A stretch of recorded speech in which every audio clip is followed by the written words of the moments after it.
Alright guys, TechCribbit here today, and before we begin the video I want to advertise something that is going on tonight. 6 hours from when this video is going live, we're going to be holding a community quiz. So thanks to Sargent for helping me give this idea and help create the initial steps to make this happen. So tonight there's going to be a community quiz. Effectively it's going to be a guess the logo game. You guys may have played something similar before when there's Coca-Cola logo. They show you a small little snippet of it and you have to guess what the entire logo is. Going to do that for Call of Duty. There's 72 questions, going to be hosting it. So on this channel, I'm going to be live streaming tonight. It's going to be on a website called Kahoot, which you guys may or may not be aware of. Effectively, it looks something like this, and pretty much you'll have my screen or my stream on one tab or on one device, and then you'll need another tab or another device to actually play the game. So effectively how it works is on my stream there will be the image of the logos and then the 4 possible responses which you can have, one of which will be correct.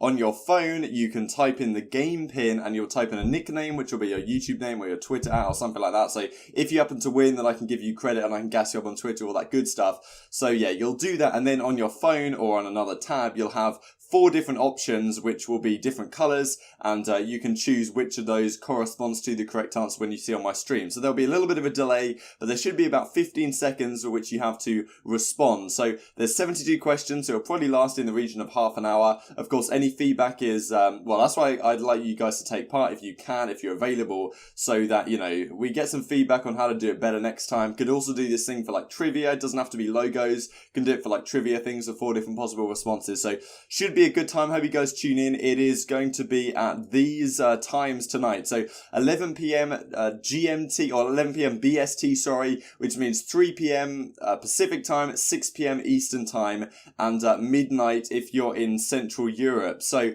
yeah, I know most of you guys are in the States, so hopefully this will suffice. I can't really make it reasonable to go any later than this. I think this is about the best time we're going to get. So of course, I'll let this be known on my stream, on my YouTube even, like it will go live, so you guys should get notified later tonight. But yeah, if you want to tune in and play along, then yeah, I'd highly recommend it. It should be a good time. No particular prizes this time, but yeah, you can test your knowledge a little bit. Hopefully there'll be a fair few people in there. I think Kahoot supports up to like 1,000 people. So yeah, we'll see how it goes, and then yeah, leave any feedback below or well after it's happened. So yeah, let's get on with the content of the video today. Firstly, I wanted to talk about this yesterday. So effectively today's video, I'm going to talk about Enigma6's roster a little bit. Also, maybe mainly, going to be going over some news from the last couple of days or so. So firstly, we have this yesterday. I think you guys may have seen this one. Rated, I've lost mega ultra full. Scrim has been chalked because someone is sleeping at 4:20 EST when the scrim is scheduled for 4 p.m. What's going on? Gorgo, like, come on, bro. You can't be doing this to me. So apparently this guy managed to turn up, he was asleep during the scrim hours, which is absolute classic from Call of Duty players. He tweeted out this actually earlier in the day. The night is young, only 8 a.m. Time to go out for some breakfast, come back, scrim, watch Game of Thrones, then marinate in my bed till tomorrow. So apparently he went out for breakfast, came back, and then just went asleep and fell asleep and then missed his scrim session with Denial, which is because I guess he was practicing with Parasite's team, which is midnight ahead of CWL London, where Saints can't play because of this thing where Saints can't travel abroad for whatever reason. No one really knows, even though it's highly rumoured. Don't really want to get into that too much. And yeah, supposedly he didn't turn up. So let's have a look through this Enigma6 roster here. So General, Kismet, Frosty, Jet Li, and GodRx. Now, one thing to point out is the pools are absolutely scary. This is Enigma6's pool. 100 Thieves, Optic Gaming, Reciprocity, Enigma6. Now, 100 Thieves are arguably the favourites coming into this event, how they performed in the second little bit of the Pro League. And I would say 100 Thieves are the favourites for a lot of people right here. Of course, we know how scary Optic Gaming can be on any given weekend. Reciprocity, of course, probably the favourite team from Europe going into this event at the current time. Of course, they're on home soil, which means, in theory, they should be even scarier a team than they were at CWL Fort Worth, where they came top 3. So an incredible pool for Enigma6 to find themselves in. And their pool may be good, and their team now may be good enough to get themselves out of it, because it's a very scary squad. Of course, Chino has been, couldn't come to an agreement on this team, which we'll look at in a second here, but this is going to be the roster. So General is going to have that main assault rifle, the ICR, in his hands. We've got Kismet and Jet Li are going to be your SMG duo, Frosty and GodRx on the Maddoxes. And this is an incredibly scary squad because E6 have really mixed it up with a lot of teams so far this year. And they haven't had the best roster overall, you know, guys like Diabolic hasn't been performing too well. Jet Li comes in for that original Midnight squad. He was causing havoc. He's probably one of the more underrated SMGs so far this year. Kismet was superb towards the start of the season, but hasn't been quite as good as of late. So Kismet and Jet Li is a pretty damn good SMG duo in all honesty. And then we've got Frosty and GodRx on your Maddoxes. GodRx I think is a very, very talented player indeed. He impresses me a lot whenever I see this guy play. So yeah, I'm looking forward to seeing this roster in action, or I'm kind of not really because I want Frosty to make it out the pool. But yeah, should be a very scary team here. And I'd be interested to hear what your guys' thoughts on it are, because Frosty should improve of course as the year goes on. We've assumed about this time he should be getting towards, you know, a kind of level of performance which is, you know, going to be about what we can expect from him going forwards, you know, the rest of the year and the like.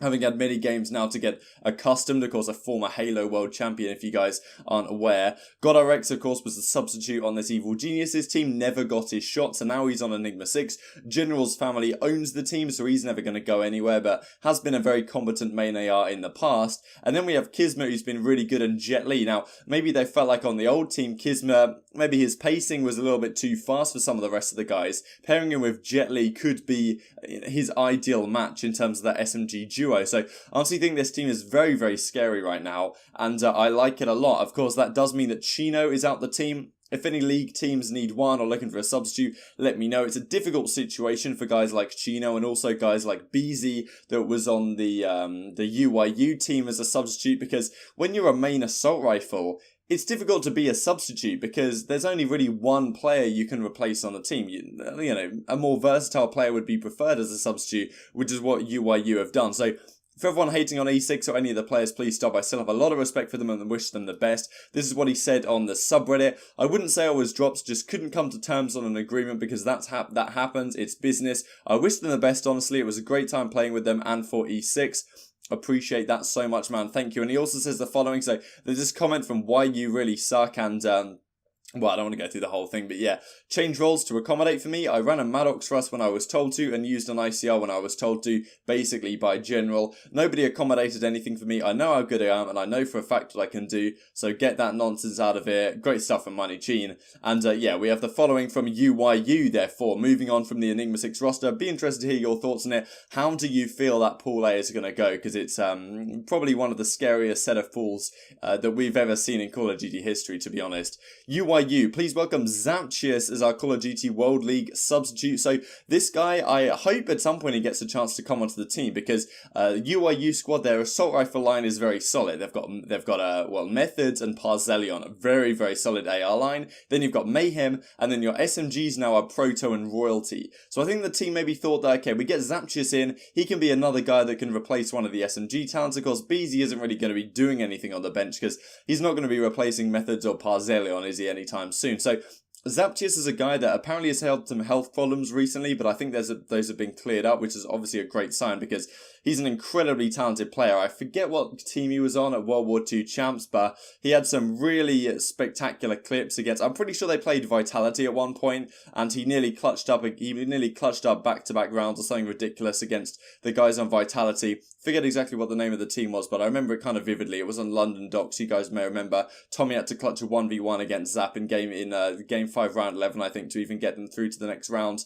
So yeah, interesting by any means. It may have been Teddy Rex's team, actually. Lethal Gaming? I don't know. Maybe that rings a bell. I don't know, but anyway. So Zaptius has been a spectacular player when I've seen him play, and online as well. So yeah, UYU are going to give him a chance as a substitute. If they end up struggling at London or something like that, then maybe they sub him in for one of their SMGs come the Pro League, you know, because Royalty and Proto are talented players, but they're kind of known as being pretty inconsistent. So maybe a guy like Zaptius can step up to the plate there if required at any time. Moving onwards, we have this from Benson. You guys may have seen this. He was actually covering the MLS, so Major League Soccer, on Fox Sports the other day, so doing interviews and the like, and yeah, really cool to see from Benson, to be honest. Like a lot of these Call of Duty casters and stuff have either come from places or gone on to places, like onwards and upwards. You know, I was watching some Fortnite tournament yesterday for, I don't know, just to see how bad the game is really, and Courage was on there, probably making a bank presenting it. So yeah, really cool stuff. Benton moving up in the world. Of course, he's going to stay in Call of Duty, but you know, maybe this is an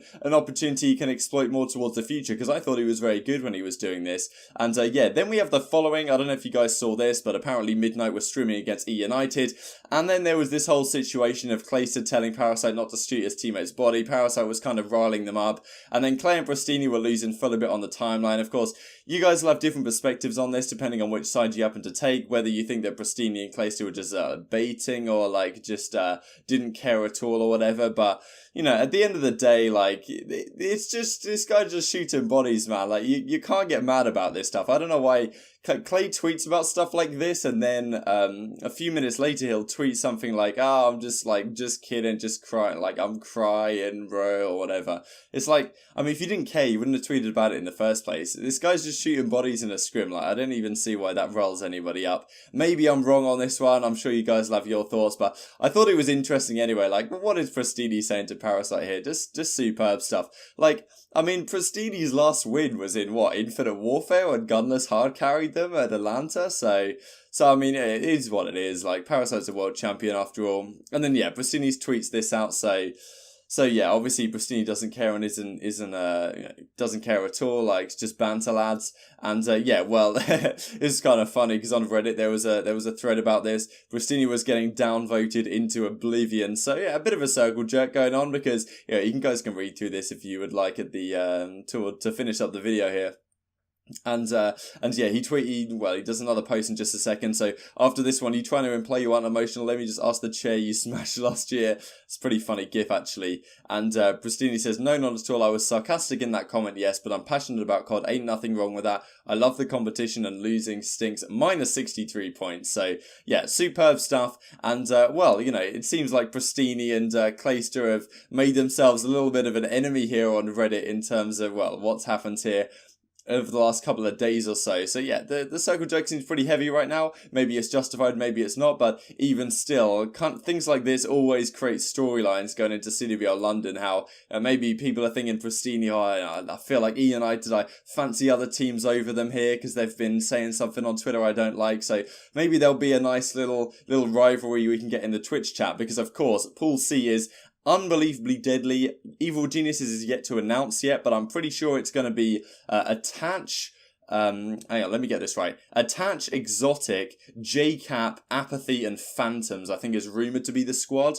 So we'll have to see, as I say, well, I didn't actually say this, but they'll probably announce that tonight, I guess, because Rostermania is officially over now. It's the 22nd of April, so their team has to be confirmed. Then we have FaZe and Envy. FaZe have been looking absolutely filthy in scrims, apparently. I don't think they've lost a scrim yet, apart from they played 100 Thieves and they went like 5-4 map count or something against them. Apart from that, they've been wrecking everyone. So, well, that's exciting stuff, and we'll have to see how this pool turns out. So yeah, I hope you guys enjoyed the video. Like if you did, subscribe if you're new. Come along tonight at 3 PM Pacific time, 6 PM Eastern time, 11 PM British Standard Time, or British Summer Time, that's the one.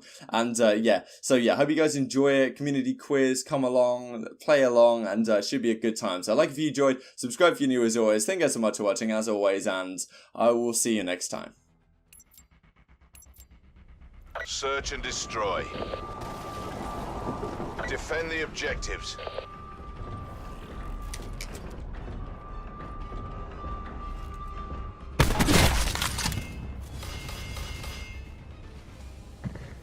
The fuck?